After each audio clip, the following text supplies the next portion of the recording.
สบายดีพ่อแม่พี่น้องมื้อนี้สิมาเฮ็ดเมนูแกงไก่เนาะไปเบิ่งกันเลยพี่น้องเอ้ยสะหงสิผักไก่ซื้อมาแต่ตลาดตัวหนึ่งแม่ค้าขาย70,000มาเบิ่งว่าสิตัวใหญ่ส่ำใดเนาะสิรีวิวให้เบิ่งเนาะ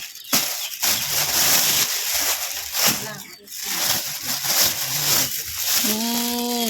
เขาสิแถมเครื่องในนำก็มีไตกับตับหน่อยหนึ่งตีนมันก็มี2ตีนเนาะพี่น้อง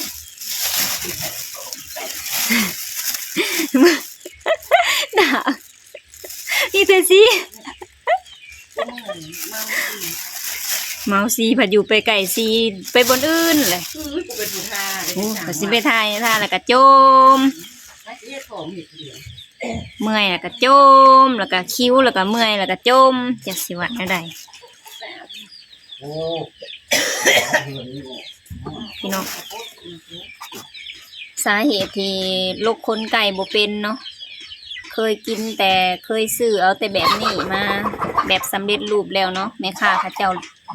ถอนขนไก่เอียงให้แล้วเรียบร้อยก็เลยบ่ได้คั่วเองเอาได้นะนี่แต่ข่อยก็ผมเป็นมาเป็นแม่ค่อย แม่ค่อยก็กลัวเป็นอยู่เนาะสะหงกะเป็นอยู่กะนังมันก็สิถลอกปอกเปลือกแน่น้อยหนึ่งเนาะพี่น้องไปนี่ล้างเคียงก่อน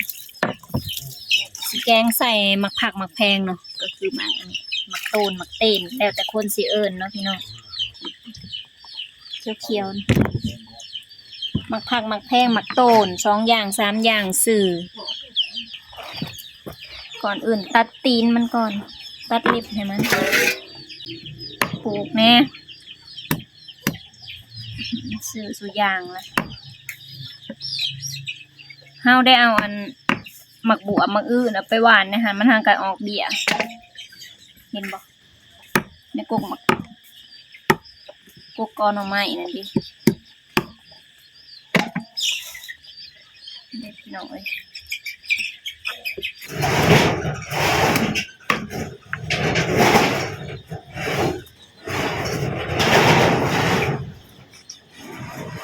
เอาขืนเงื่อนคนนะแล้วก็ดึงลง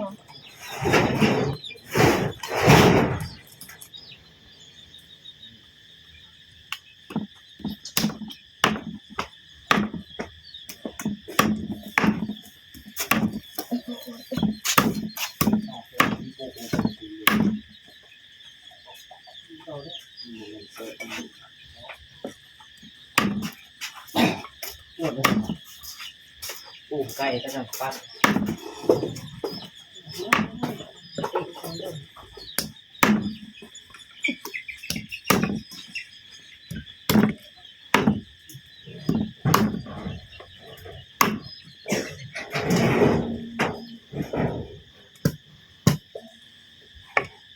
มิดยังมีเรื่องหมายผู้หนาว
อันนี้เป็นข้าวเบื่อเนาะพี่น้องเดี๋ยวสะหงสิมาตำข้าวเบื่อใส่แกงไก่เนาะแม่เพิ่นเตรียมไว้ให้บ่เผ็ดบ่ใส่2 4 6 8หมาก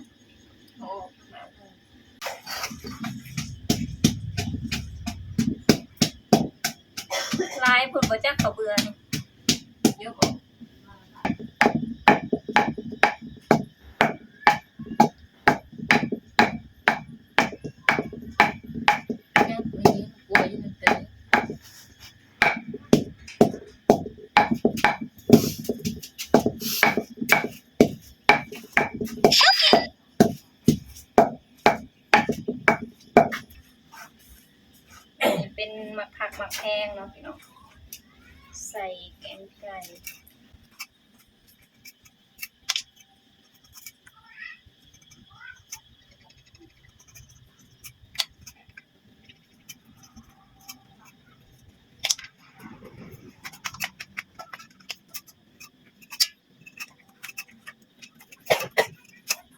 นี่ก็วิธีการปอกเนาะพี่น้องขั้นตอนการอันลอกกาบปอกกาบมัน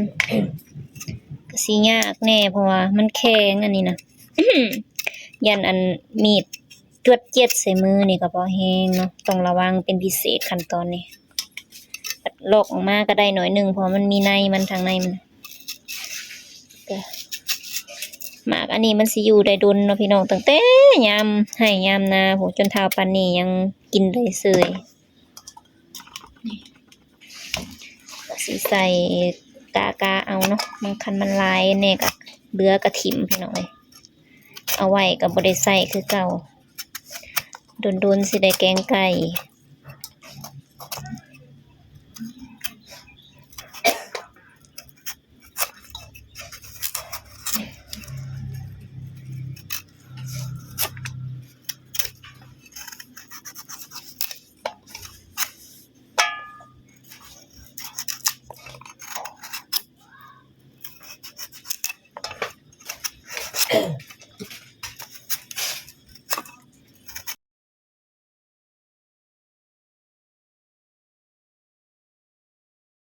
ก้อนหนึงแล้วแต่พันจากเสียงกระสือ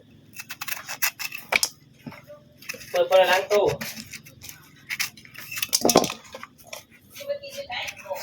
เริ่มต้นโอเจ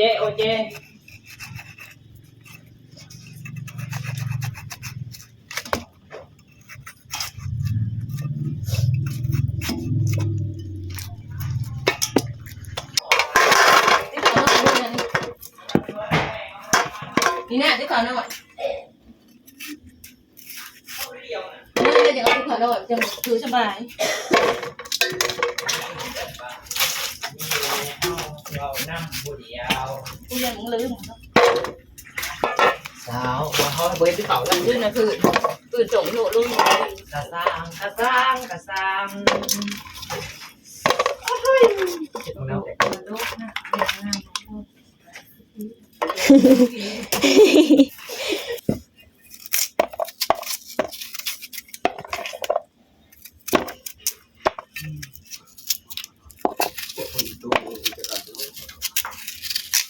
ตัวปีกันอื่นเนี่ย มื้อนี้น่ะมันเอาตั้งแต่เช้า มันมีควันแล้วมันเกิดคือไอ้คน ๆฮอดขั้นตอนการใส่อันหมักอันนี้ล่ะพี่น้องเอ้ยหมอกำลังโพด นี่นี่ หลายเติบ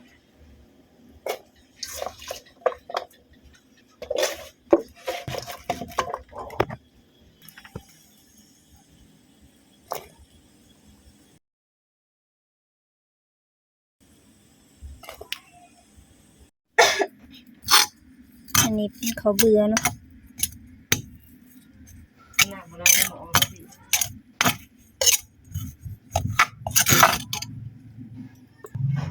อันนี้ก็คือใส่ข้าวเบื่อแล้วเรียบร้อยพี่น้องเอ้ยว่าไปแล้วใส่น้ำแล้วเนาะสิเอาลงหม้อแล้วเพื่อนสแกนบ่มีบ่ผักอีตู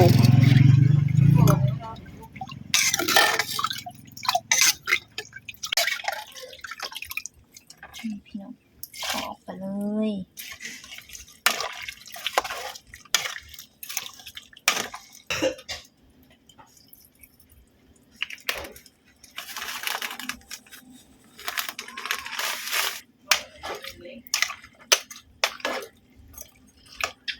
ปลาไว้ก่อนได้อันนี้มาใหม่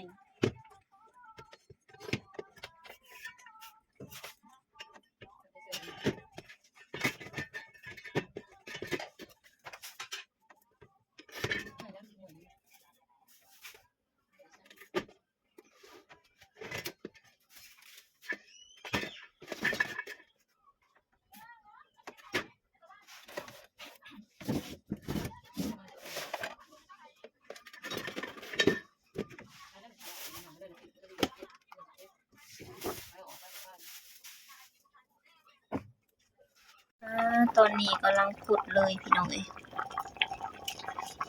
แสบแล้วบ่ซิมนะ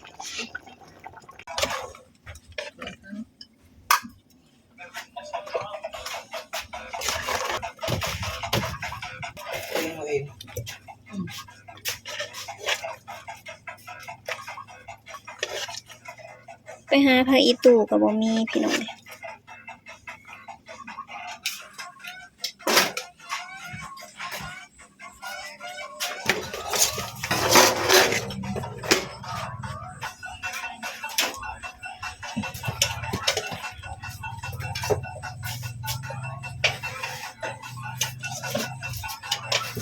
มื้อนี้ก็มีสำนี่แหละพี่น้องอาหารแรงก็ได้แกงไก่กระจำแจ่ว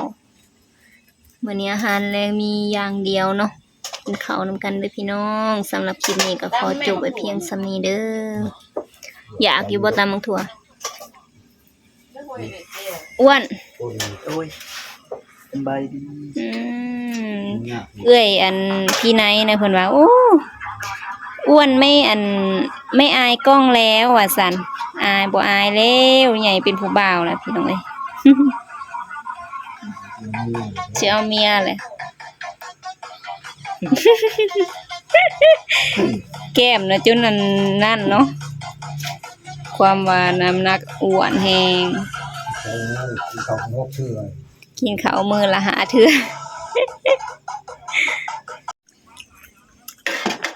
อะไรเพื่อ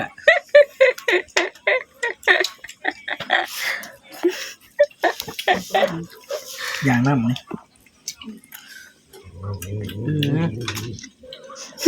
กุมาร